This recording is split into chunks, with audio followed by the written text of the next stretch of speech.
Hello, people of the internet who will probably only end up watching this because not many people have experimented with all the dimensions yet. As you can see here, I've went through just a couple hundred dimensions. This isn't even the most recent one. I just kind of gave up on order. I went through over 200. I ended up just making a book, naming it whatever, saying the number in chat, but I kept leaving and rejoining the game. But out of the first 205 dimensions, I think, that I've went through, here's the top 4 ones. I used to have a 5th one, but I ended up breaking it because it was the one I forgot to put the dimension number on. And I had it right there, but it was like the nether completely naturally generated, except all netherrack related stuff became cobblestone. For all of the worlds I have, it's the number at the top for both the name and the inside, although only the inside really matters. The name could be Potato Burglar for all I care. It wouldn't make a difference to the game either. But these are brief explanations for each different world. You can either get different dimensions through the book. I forgot its exact name, Box of Infinite Books. You can either right-click that and then throw one of the books in there. But the issue with those, let me actually pull one out real quick, is that when you place them down and pull out a book, hopefully it'll work and you can actually pull it out with this one. Or not. I guess the world just doesn't want to work out for me. But, there we go. What generally happens is, okay, you use one of these books, you find an amazing world, and now you want to show it to other people. Have fun copy and pasting all of this without any screw-ups, which makes it not work. Yes, you can actually use Control-Alt, Control-Copy, Control-Paste, but that's going to take forever, and the book actually updates every single thing. Like, this book might drop something right now, like one specific book, but in about 3 minutes it'll switch to a different book. So pretty much it's smarter if you like go through your books and go like what I did. I went from book 1 and then 1, and then that would be this dimension portal right here. I could re-throw that in and it would be the same thing. But that's pretty much just how the books work. That out of the way. And every single time you can use a book, if it has the same description inside, it'll give you the same world. So from going from the least important to most important, the infinite mushroom biome. This one's really just convenient, but what I like about it actually is the shading from it.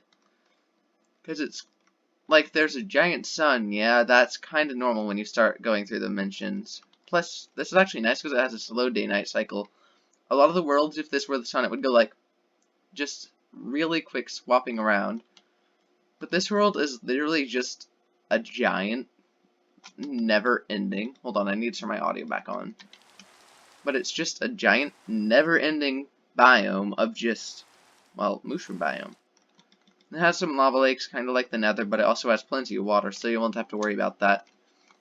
Well, the surface, at least, it's the default. The issue is, everything below ground is in stone blocks. But that's why it's another portal, and it's not supposed to be your main world. But this one is just like a really nice world for when you don't want to deal with mobs, because fun fact, whether or not you know it, no mob, or no well, to be specific, literally no mob except mushroom cows can spawn inside the mushroom biome. Another mob could walk into the mushroom biome, but no other mob could spawn in, and because this is an infinite mushroom biome, you'll never have to deal with anything but mushroom cows, and if you want to bring your own passive mobs in, you can shove them through the portal. So it's a really nice place to live in. And also through dimensions you can find fun blocks like the cursor. This is just a really weird block I found that switches colors. But this is the type of world that would also be really nice if you just like want an action shot. Because like this angle right here, you have shadowing, well yeah, you have shadowing for it compared to normal Minecraft where it's really basic shadowing. But if you want to get a shot of the sky, good luck with that one. You're going to need some heavy modifiers. But yeah, this is just a good world for, well, yeah, just a good world for if you don't want to deal with mobs and want to have fun. Wait, what is that, actually? Oh, I guess that was just a visual glitch. I saw pink in there, like this guy. I'm just gonna get out with /kill. It takes too long to find the portal again. But that was just an infinite mushroom biome now.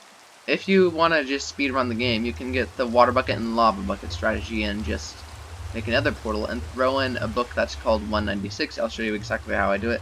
Just 196, 196. Voila, just like that, you would have the same portal. You go through, and if you ever want diamonds, literally, that would be 4 blocks below Endstone, you can find diamonds. So, well, this one's a lot simpler. Plus, you don't ever have to worry about lava. Convenient. But this one's a lot simpler, but it still gets across the point of, well, diamonds. Compared to the mushroom biome, which is like a really cool type thing. What I like a lot about this world, though, is, have you noticed the lack of pigmen, the lack of creepers, the lack of endermen, the lack of everything?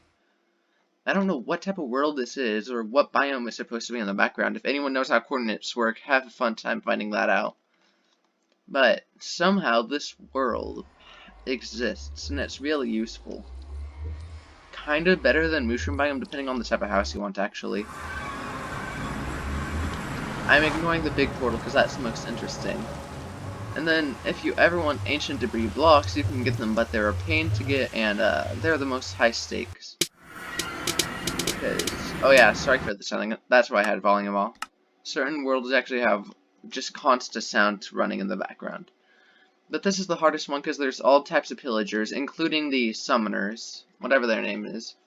But this is useful because, well, what I spawned on, pretty much.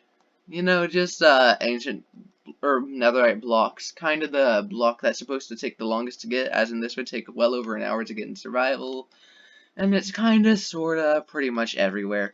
But it's 1 layer deep, so that's the main issue. You can't really dig yourself into the ground and start mining it. It's the easiest to get down here. The good thing is, if you can find an area where pillagers haven't started spawning in, it's really convenient to get. But this one still has hostile mobs, which can make it dangerous if you're like on a hardcore world or something. So, a better world than this, where it's still extremely easy if you... Oops, wrong thing. It's still extremely easy when you want to get anything netherite related, would be the big portal, which is 65. As you can see, I kind of started freaking out when I got it because I'd already been at it for like an hour. Because it may not seem like it's difficult, it may not seem like it's difficult to do, but it's actually a mega pain when you're trying to find proper worlds and explore them. Because if you don't spend like a minute or two on each world, it doesn't end well. So, yeah, as you can tell, there's just a bit of netherite. Oh yeah, also diamonds. So, oh, you have an iron pickaxe and you'll come here because, well, you're impatient. Okay, you spawn in wherever. Maybe you have to mine out a couple blocks. Or, well, you'll have to mine some free netherite. And then you find diamonds. 1 diamond block, 2, and you already have a diamond pickaxe, which means, I don't know if you can mine it with iron, but now you can mine netherite. What's it called? Ancient debris with ease either way. So it's just really convenient. Overall, this is probably the most OP world, because compared to just mining for netherite for a long time, you can just do this.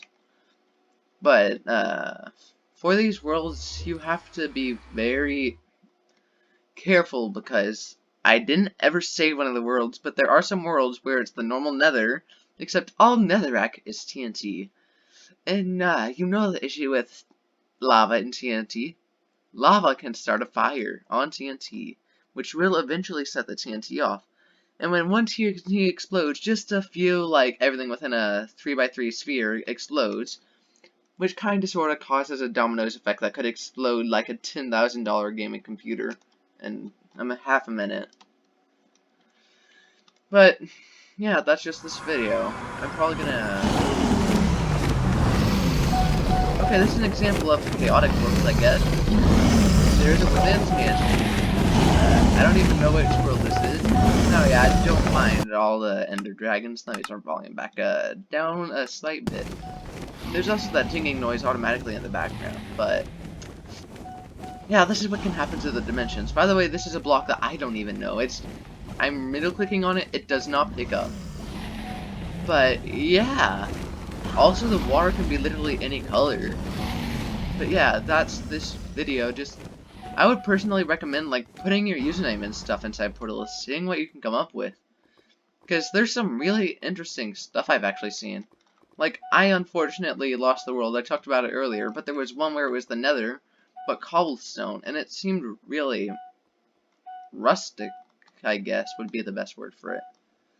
It was just really cool, honestly, but I guess that's the video actually coming to an end. I tried to go back through that portal to go to the overworld, but yep, I guess I'll just do this.